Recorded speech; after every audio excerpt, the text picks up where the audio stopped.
È terminato con il risultato di 2-2 la sfida tra Don Carlo Misilmeri e Super Giovane Castelbuono. Siamo qui con Marco Vittoretti, tecnico ospite. Chiediamo subito, mister, un primo tempo esemplare da parte della sua formazione, 0-2 risultato, poi il finale 2-2.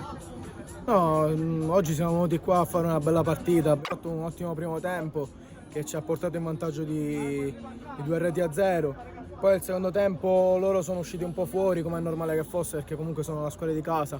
E ancora una volta un errore arbitrale grossolano, perché c'è una palla fuori di 10-15 metri su, non sto scherzando, c'è una palla fuori dallo stadio che viene rimessa in gioco, non viene rimessa in gioco, non è stato mai fermato il gioco e loro hanno trovato il gol del pareggio. Comunque loro chiaramente sono usciti un poco fuori nel secondo tempo. Noi abbiamo avuto anche le nostre occasioni per fare un altro gol, non ci siamo riusciti, però ancora una volta gli arbitri sono riusciti negli episodi a condizionare la nostra gara. Questa è la terza settimana consecutiva, non so più che cosa dire, devo accettare pure gli errori grossolani degli altri, ecco. Un primo tempo dicevamo esemplare, il secondo tempo invece un po' meno, però ci sono state due occasioni importantissime come Salvador e anche Billetta entrati dalla panchina che hanno comunque sfiorato il gol della vittoria. Come li ha visti dalla sua prospettiva?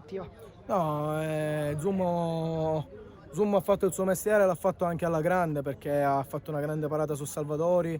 C'è un colpo di testa di Lavardera anche che non hai citato, ma che è stato anche pericoloso. C'è un'altra occasione di Billette, insomma le occasioni del secondo tempo le abbiamo anche avute per chiudere la partita e non siamo riusciti a trasformarle. Adesso quanto è importante per le prossime partite ottenere il bottino pieno, che manca ormai dal 2 febbraio? È importantissimo, era importante anche oggi, ripeto, se gli arbitri continuano a giocarci pure contro diventa sempre più difficile.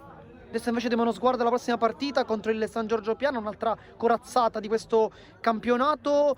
Come la preparerà e se conosce qualcuno in particolare? No, chi conosco del Piano? Del Piano si conoscono tutti i calciatori perché sono tutti calciatori importanti, si conosce anche l'allenatore che è un allenatore che quest'anno ha fatto benissimo, che posso anche dire di essere mio amico.